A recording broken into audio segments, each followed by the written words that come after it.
Subseção 3. Da indenização de transporte. Artigo 60.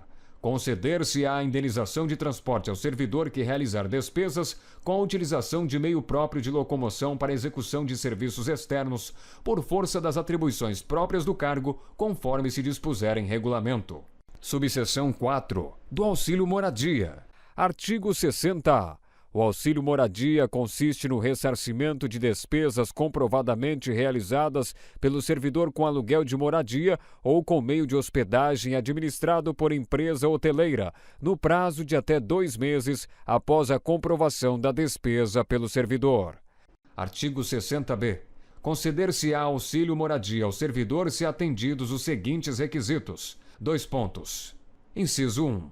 Não existe imóvel funcional disponível para uso pelo servidor. Inciso 2. O cônjuge ou companheiro do servidor não ocupe imóvel funcional. Inciso 3. O servidor ou seu cônjuge ou companheiro não seja ou tenha sido proprietário, promitente comprador, cessionário ou promitente cessionário de imóvel no município aonde for exercer o cargo, incluída a hipótese de lote edificado sem averbação de construção, nos 12 meses que antecederem a sua nomeação. Inciso 4. Nenhuma outra pessoa que resida com o servidor receba auxílio moradia. Inciso 5. O servidor tenha se mudado do local de residência para ocupar cargo em comissão ou função de confiança do Grupo Direção e Assessoramento Superiores das níveis 4, 5 e 6 de natureza especial de ministro de Estado ou equivalentes. Inciso 6. O município no qual assuma o cargo em comissão ou função de confiança não se enquadre nas hipóteses do artigo 58, parágrafo 3º, em relação ao local de residência ou domicílio do servidor. Inciso 7. O servidor não tenha sido domiciliado ou tenha residido no município nos últimos 12 meses, aonde for exercer o cargo em comissão ou função de confiança, desconsiderando-se prazo inferior a 60 dias dentro desse período. E, inciso 8. O deslocamento não tenha sido por força de alteração de lotação ou nomeação para cargo efetivo. Inciso 9. O deslocamento tenha ocorrido após 30 de junho de 2006. Parágrafo único. Para fins do inciso 7, não será considerado o prazo no qual o servidor estava ocupando outro cargo em comissão relacionado no inciso 5. Artigo 60-C. Revogado. Artigo 60-D. O valor mensal do auxílio moradia é limitado a 25% do valor do cargo em comissão, da função de confiança ou do cargo de ministro de Estado ocupado. Parágrafo 1º. O valor do auxílio moradia não poderá superar 25% da remuneração de ministro de Estado. Parágrafo 2º. O valor do auxílio moradia será reduzido em 25 pontos percentuais a cada ano, a partir do 2º ano de recebimento, e deixará de ser devido após o 4º ano de recebimento. Parágrafo 3º.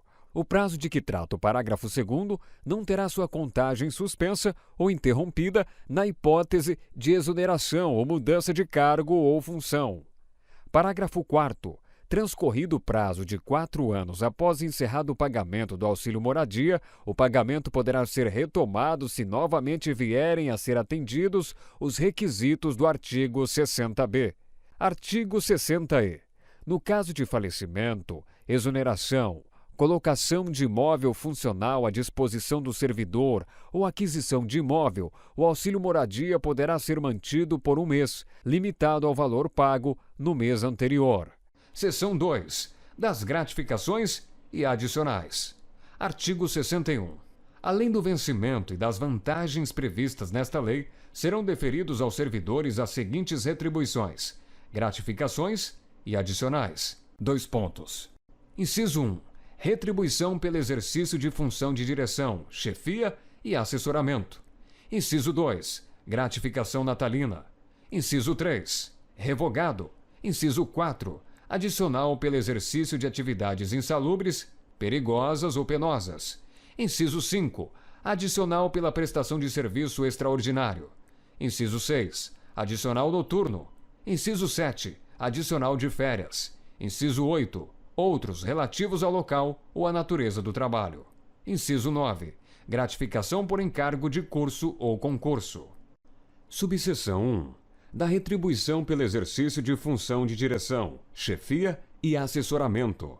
Artigo 62. Ao servidor ocupante de cargo efetivo investido em função de direção, chefia ou assessoramento, cargo de provimento em comissão ou de natureza especial, é devida retribuição pelo seu exercício. Parágrafo único.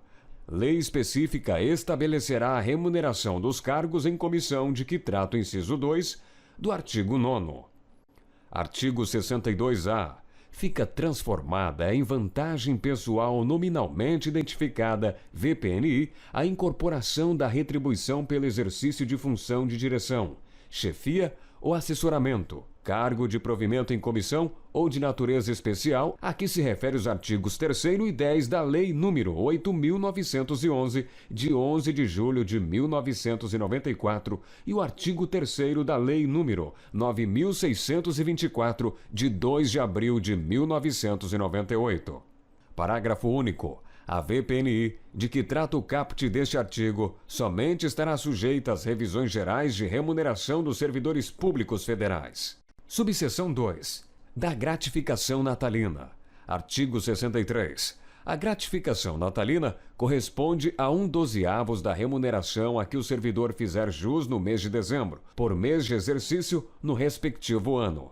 Parágrafo único. A fração igual ou superior a 15 dias será considerada como mês integral. Artigo 64. A gratificação será paga até o dia 20 do mês de dezembro de cada ano. Parágrafo único. Vetado. Artigo 65. O servidor exonerado perceberá sua gratificação natalina proporcionalmente aos meses de exercício, calculada sobre a remuneração do mês da exoneração. Artigo 66. A gratificação natalina não será considerada para cálculo de qualquer vantagem pecuniária. Subseção 3. Do adicional por tempo de serviço. Artigo 67. Revogado. Subseção 4. Dos adicionais de insalubridade, periculosidade ou atividades penosas. Artigo 68. Os servidores que trabalhem com habitualidade em locais insalubres ou em contato permanente com substâncias tóxicas, radioativas ou com risco de vida, fazem jus a um adicional sobre o vencimento do cargo efetivo. Parágrafo 1º. O servidor que fizer jus aos adicionais de insalubridade e de periculosidade deverá optar por um deles. Parágrafo 2º. O direito adicional de insalubridade ou periculosidade cessa com a eliminação das condições ou dos riscos que deram causa à sua concessão. Artigo 69. Haverá permanente controle da atividade de servidores em operações ou locais considerados penosos, insalubres ou perigosos. Parágrafo único. A servidora gestante ou lactante será afastada enquanto durar a gestação e a lactação das operações e locais previstos neste artigo, exercendo suas atividades em local salubre e em serviço não penoso e não perigoso. Artigo 70. Na concessão dos adicionais de atividades penosas, de insalubridade e de periculosidade, serão observadas as situações estabelecidas em legislação específica. Artigo 71. O adicional de atividade penosa será devido aos servidores em exercício em zonas de fronteira ou em localidades cujas condições de vida o justifiquem, nos termos, condições e limites fixados em regulamento. Artigo 72. Os locais de trabalho e os servidores que operam com raio-x ou substâncias radioativas serão mantidos sob controle permanente, de modo que as doses de radiação ionizantes não ultrapassem o nível máximo previsto na legislação própria. Parágrafo único. Os servidores a que se refere este artigo serão submetidos a exames médicos a cada 6 meses. Subseção 5. Do adicional por serviço extraordinário. Artigo 73. O serviço extraordinário será remunerado com acréscimo de 50% em relação à hora normal de trabalho. Artigo 74. Somente será permitido serviço extraordinário para atender a situações excepcionais e temporárias, respeitando o limite máximo de 2 horas por jornada.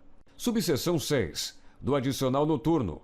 Artigo 75. O serviço noturno, prestado em horário compreendido entre 22 horas de um dia e 5 horas do dia seguinte, terá o valor hora acrescido de 25%, computando-se cada hora como 52 minutos e 30 segundos.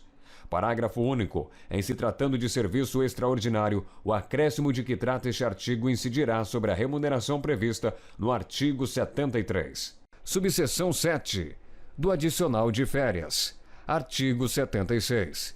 Independentemente de solicitação, será pago ao servidor, por ocasião das férias, um adicional correspondente a 1/3 da remuneração do período das férias. Parágrafo único. No caso de o servidor exercer função de direção, chefia ou assessoramento, ou ocupar cargo em comissão, a respectiva vantagem será considerada no cálculo do adicional de que trata este artigo.